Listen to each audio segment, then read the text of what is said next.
Amigos, ¿qué tal? Bienvenidos a Cambio de Agujas. Sí, estoy con gripe, para variar.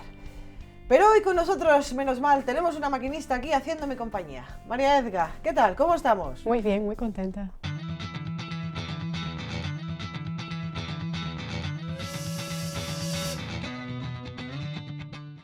Bueno, María Edgar, hace semanas hemos tenido a tu marido, entonces, bueno, pues ahora te toca a ti. ¿Nos cuentas un poco dónde naciste? Sí, bueno, igual que mi marido, soy de Venezuela, nací en Caracas, en una familia normal, común, corriente. Le agradezco a mis padres que me bautizaron pronto y que además nos apuntaron a mí y a mis hermanas en colegios católicos. Y bueno, nada, católica de bautismo, Sí. como mucha gente. Crecí bastante mundanizada, la verdad, porque aunque es cierto que en el colegio sí que me daban nociones de Dios, bueno, el ambiente que me rodeaba pues no colaboraba, no ayudaba, entonces sí que aunque tenía noticia, no tenía oídos para ello. Estaba pendiente de las cosas de fuera que parecían más atractivas. A los 22 años conocí al que ahora es mi marido. Teníamos muchas cosas en común. Yo creo que teníamos esa soledad de eso, de que le falta a uno Dios, y lo intuíamos, ¿no? Que teníamos quizás ese vacío por dentro. Nos casamos muy pronto, tuvimos nuestra primera hija muy pronto también, y el segundo peque vino también rápido. Y bueno, debido a las cosas que estaban pasando en el país, nos fuimos del país. ¿Cómo se vive un matrimonio sin Dios? Pues, ¿Cómo lo recuerdas? claro, muy vacío, la verdad es, ¿no? Pero en Venezuela ocurre que había mucha cultura de familia, quizás igual que en España. Entonces, claro, cuando uno tiene esos huecos o tal, lo llena con familia, con reuniones, con cosas, lo intentas llenar, porque en realidad no se llena, pero sí que lo intentas, ¿no? Entonces, quizás se aturde uno con las cosas de fuera. Y pues así, digamos, no lo llenaba, pero lo intentaba. Y entonces me mantenía quizás un poco... A flote. Sí, pero no se llena.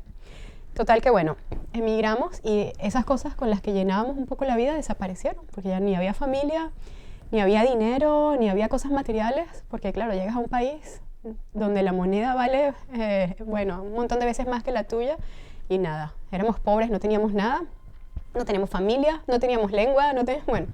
Entonces sí que empezó ahí como un proceso de pisar tierra, darme cuenta de verdad que bueno, aquí qué es lo que vale, qué es lo que es real y qué es lo que no. Total que sobrevivíamos, porque es la verdad. ¿Dónde estabais? Estábamos en Inglaterra, en Londres. Ocurrió que cuando mi peque tenía 4 años, lo llevábamos al colegio, un accidente en el que una niña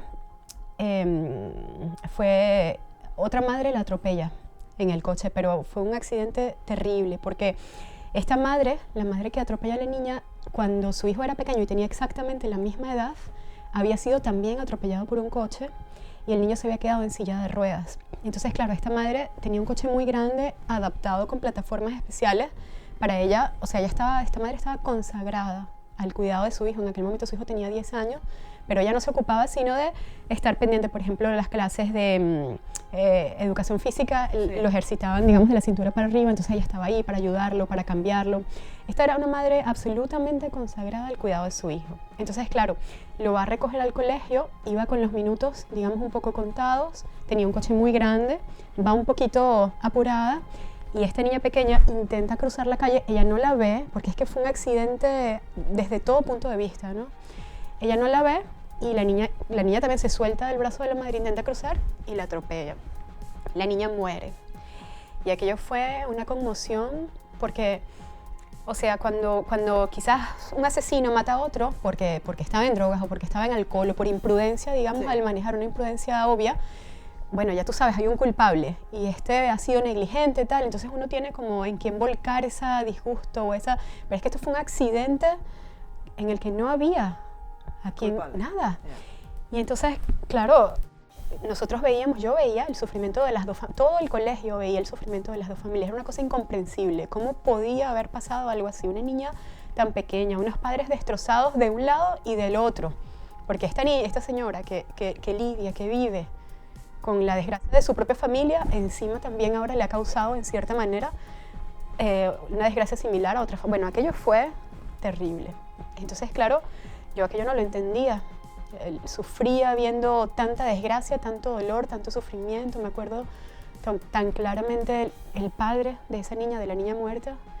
Y porque, claro, la madre lloraba, pero el padre era que estaba como ido, ¿no? Aquello, total, o sea, era una cosa terrible. Entonces, claro, yo no comprendía aquello. Yo decía, pero ¿cómo es posible? ¿Cómo es posible esto? ¿Quién es responsable de esto? O sea, ¿cómo se explica una cosa así? Y claro, no encontraba explicación, porque hay cosas para las que solo Dios puede dar explicación. Total que me agobiaba, pensaba, pero en la medida que más pensaba, menos explicación encontraba. Y decía, Dios no puede existir, porque si existe, no habría permitido tanto dolor alrededor, claro. Bueno, entonces, claro, me empiezo a agobiar, me empiezo a dar cuenta de mi propia finitud. O sea, si esta niñita se murió así pues yo también me voy a morir, mi marido se va a morir, mis hijos, aquí se va a morir todo el mundo. ¿Y cuál es el punto de todo esto? Me empezó a ocurrir que me empecé a deprimir, porque no veía sentido de nada, no veía sentido de levantarme en las mañanas. ¿Para qué? Si me voy a morir. ¿Para qué? Si aquí esto se acaba. O sea, ¿cuál es el punto? No lo entendía. Y empecé como a caer en esa tristeza, en ese dolor, en ese agobio. Hasta que un día, ya muy, muy mal, haciéndome preguntas a las que no encontraba respuesta, decidí, dije, pues se acabó, no voy más a darme mala vida. O sea, yo entiendo que esto es imposible, que alguien es incoherente, que exista un Dios y que permita todo eso. Y decidí dejar de creer. Me acuerdo que iba conduciendo, los peques iban atrás y dije, no me debato más, se acabó la lucha, no creo, es mentira todo, aquí no hay punto. Bueno, cuando tomé aquella decisión, pues por supuesto fue peor aún. O sea, si en aquel momento estaba triste, pues sí sentí como que había muerto interiormente. Fue una cosa, o sea, yo intento describirla con palabras, pero no, lo que sentía es muy difícil. O sea, me sentía muerta por dentro. Me acuerdo que iba conduciendo y llegamos a casa. Cuando llegamos a casa, a lo que subimos, nos encontramos una caja enorme en la puerta. Mis niños sabían que eran chuchas que mandaba mi suegra desde Venezuela. Y claro, como se ven que era chucha, las chuchas, no sé qué. Y dicen, abrirla, que no sé qué. Cuando la abrimos, lo primero que sale arriba era una estampa de la Virgen de Fátima. Yo, o sea, ni idea que era la Virgen de Fátima, no tenía... Yo me acuerdo que abrí, salía la estampa y yo, ¿pero y esto qué es? O sea, me sentí así como... Pero porque además quien me envía la caja no era practicante, no era nada. Cuando sale, yo, ¿y esto qué es? Y la volteo, y cuando la volteo decía, Dios mío, yo creo en ti, te adoro, espero en ti y te amo. Te pido perdón por los que no creen en ti, no te adoran, no esperan en ti y no te aman. Santísima Trinidad, Padre, Hijo y Espíritu Santo, os adoro profundamente y os ofrezco el preciosísimo cuerpo, sangre, alma y divinidad de nuestro Señor Jesucristo y os pido la conversión de los pobres pecadores. Entonces, esa oración anulaba la decisión, exactamente, la decisión que yo había tomado. Entonces, yo me quedé, ¿pero y esto qué es? Decía yo, porque era como que, no que me habían forzado a decirlo, pero sí que me habían compelido, ¿no? Que me habían hecho una invitación a olvidarme de aquello y a rebatirlo, pero con todo el contrario. Entonces me quedé frita y dije, ¿pero y esto qué es? O sea, era como que alguien sabía lo que yo había pensado, lo que yo había decidido, y yo decía, esto no es normal. Entendí, ¿no? Que aquí estaba pasando alguien sabía lo que yo estaba pensando, ¿cómo es esto? Total, que fui a acostar a los niños y me metí en internet, Virgen de Fátima, porque ya te digo, no tenía ni idea que era, o sea, había escuchado algo, sabía que tenía que ver con los portugueses, pero además no ni idea. Ahora es muy curioso porque la niña que había muerto era de familia portuguesa y se llamaba Catarina de Jesús y había nacido el 23 de diciembre y murió justamente en los días de Semana Santa. O sea, ya luego, bueno, uno empieza a mirar las cosas y ve la mano de Dios por todos lados, pero en aquel momento yo no sabía, ya te digo, ¿no? Total que me meto Virgen de Fátima y me empieza a salir la historia de todas las apariciones. Entonces aquello fue impresionante, porque lo primero que sale, claro, es la aparición del ángel, y el ángel lo primero que les dice es, a los niños, ¿no? A los pastorcitos, Sí. no tengan miedo, rezad, orad conmigo. Y yo me acuerdo que en aquel momento yo estaba, pero en pánico. O sea, yo lo que tenía era un pánico de todo, ¿no? Primero de miedo de morir, de lo que me pasara, de lo que le pasara a mis hijos, a mi familia, no sé qué, y luego que me empieza a hablar y veo yo, alguien está pensando además todo el lío en que yo estoy metida.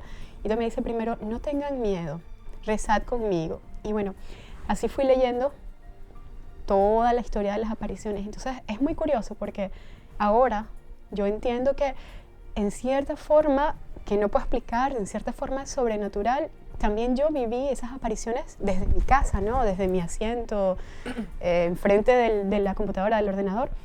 Pero era como que yo iba viviendo el mismo proceso de los pastorcitos de una manera similar, ¿no? Pero, no sé, a mi manera, como él me lo iba dando. Luego el ángel los va preparando para la aparición de la Virgen, y así fue. Yo iba leyendo, y en la medida que iba leyendo iba encontrando como respuestas, ¿no? A las cosas que a mí me agobiaban. Por ejemplo, en la segunda aparición dice, ¿qué estáis haciendo? Rezad, rezad. Y yo me acuerdo que, por ejemplo, mi marido, en las noches, él apagábamos la luz, nos acostábamos, y entonces él decía, o sea, se apartaba un poquito, y entonces decía, perdón, amor, buenas noches, es que voy a rezar. Y a mí me indignaba, y entonces me daba cuenta de eso, se me estaba llamando a rezar. Y bueno, y así fue las apariciones poquito a poco, como haciéndome darme cuenta, ¿no? Cuando hablan, por ejemplo, del purgatorio, cuando Lucía les pregunta a la Virgen, ¿vamos a ir al cielo? Y él le dice, bueno, sí, pero Francisco tendrá que rezar muchos rosarios. Yo decía, pero ¿cómo tendrá que rezar muchos rosarios? Un niño de 9 años, de pueblo, de hace 100 años. ¿Qué pudo haber hecho un niño de pueblo de 9 años para tener que rezar muchos rosarios? Entonces, claro, yo tenía 30 y sabía que había llevado, claro, la que llevaban. Efectivamente. Entonces era como que se me empezaba a abrir la realidad, la verdad, quién era, dónde estaba, tan hundida que estaba. Y pues así fue. Al final, después de leer todas las apariciones, fue un proceso muy impresionante, porque era, ya te digo, como que yo lo estaba viviendo, pero en ese momento, ¿no? Al final, el último mensaje de la Virgen es, tienes que cambiar de vida. Tienes que cambiar de vida. Y yo sabía que, bueno, que era conmigo, que era directamente una invitación que me estaba haciendo a mí. Y bueno, terminé, después de leer todo aquello, de tener ese contacto, ¿no? Porque yo ahora entiendo, yo aquel momento no entendía que era él directamente hablándome, ahora lo sé. Terminé todo ese contacto con una sed, o sea, como con una cosa, pero ya va, o sea, esto no se puede acabar aquí.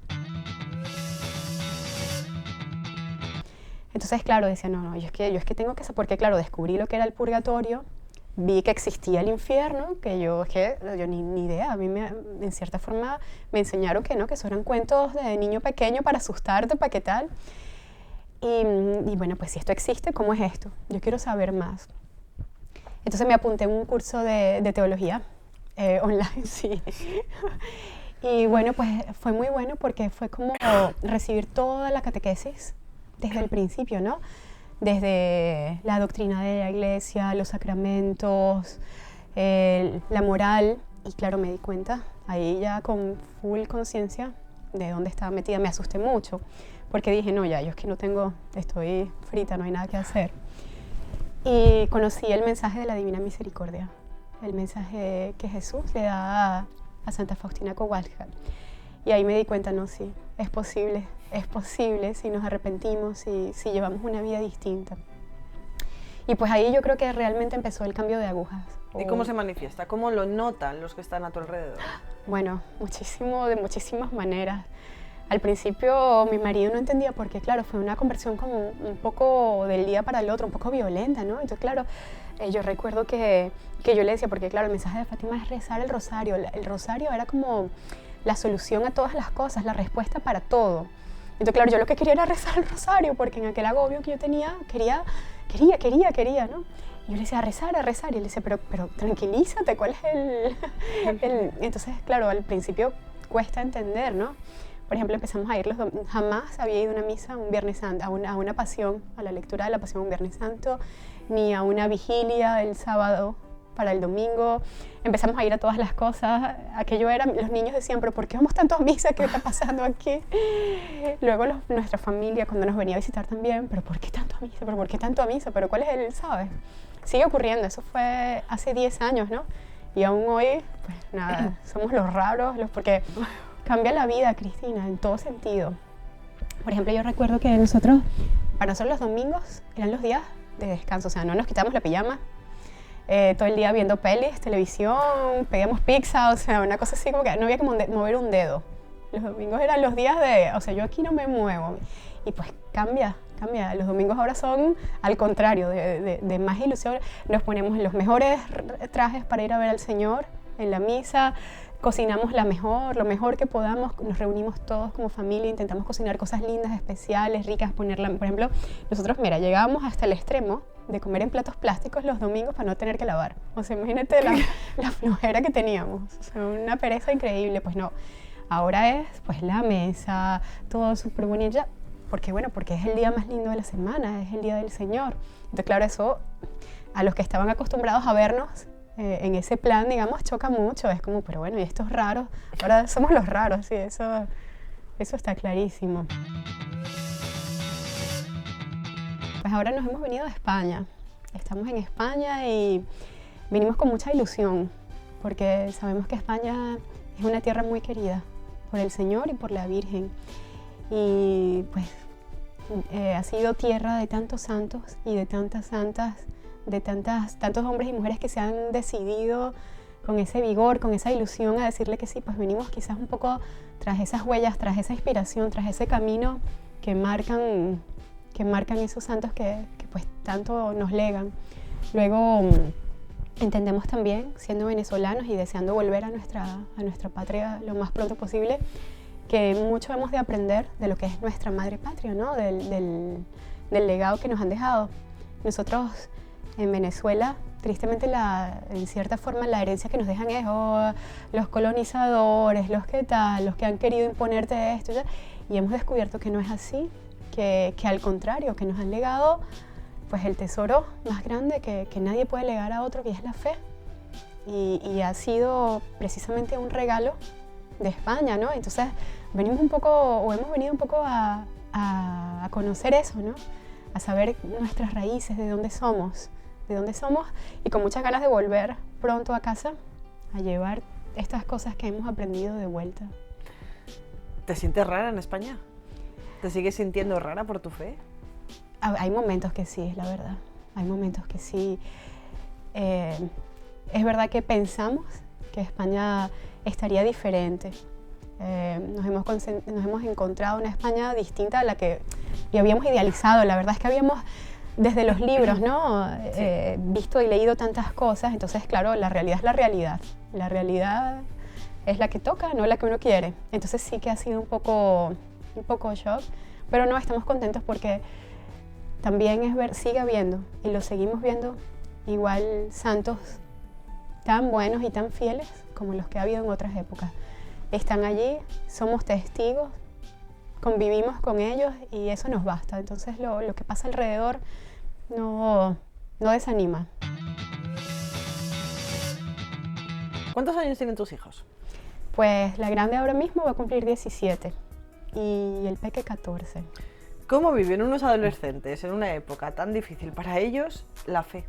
Son unos valientes porque sí es verdad que han tenido, digamos, mucha tentación, ¿no? De hacer o de seguir muchos ejemplos que han visto en la calle, pero a su manera lo han resistido. Yo estoy muy orgullosa, estoy muy contenta porque sí que han luchado, yo los he visto tener lucha. Tienen esos momentos igual que tenemos yo y mi marido, de repente caemos, de repente nos levantamos, pero son unos valientes mis peques y yo sé que el Señor está contento. ¿Qué tiene tu matrimonio ahora que no tenía antes? Tiene el tesoro más grande que puede tener, tiene al Señor en medio, somos tres. Hemos descubierto eso, que los dos solos es imposible, no vamos a ningún lado. Lo hemos intentado y sabemos que fracaso seguro. Y ahora tenemos el éxito garantizado, el saber que es solamente mirándolo a Él que seremos capaces de llevarlo hasta el final. Te voy a preguntar lo mismo que le pregunté a tu marido. Sí. Si tú tuvieras un matrimonio enfrente tuyo, que no cree, que está pasando, bueno, pues es un matrimonio vacío, ¿qué les dirías? A uno y a otro. Que es real, que se lo pregunten, que tenerlo es que hace una diferencia enorme, que vayan y se arrodillen y le pregunten. Es que me lo ha preguntado gente, me dice, pero es que tal y cual. Y yo le digo, pero pregúntaselo, arrodíllate, anda al sagrario y dile, oye, ¿qué hago con esto? ¿Qué hago con aquello? Y es que te va a dar la respuesta, es que no te va a abandonar.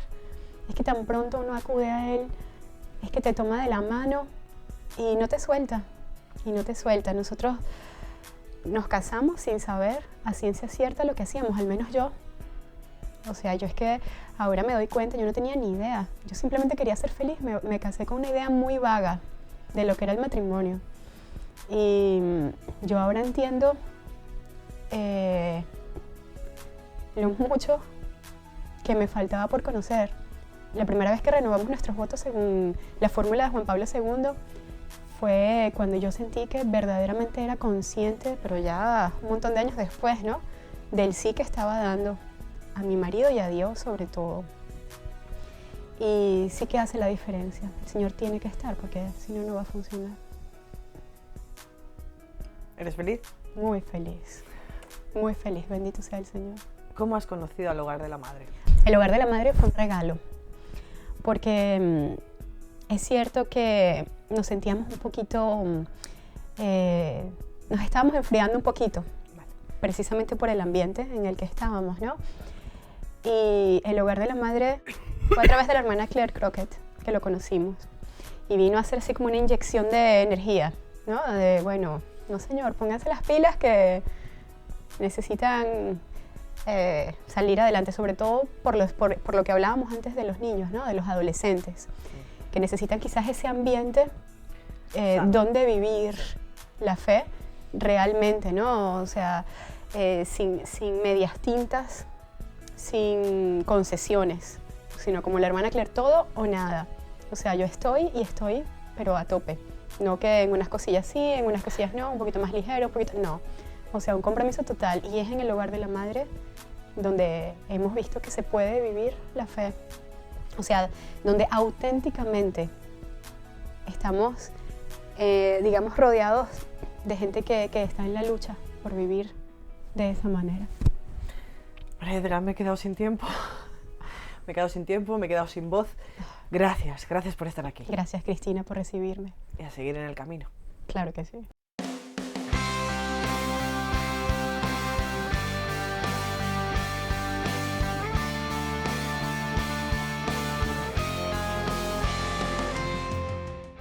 Amigos, pues nada, no desviarnos, o todo o nada. Nada de medias tintas, nada de colores grises. Gracias por estar aquí. Gracias.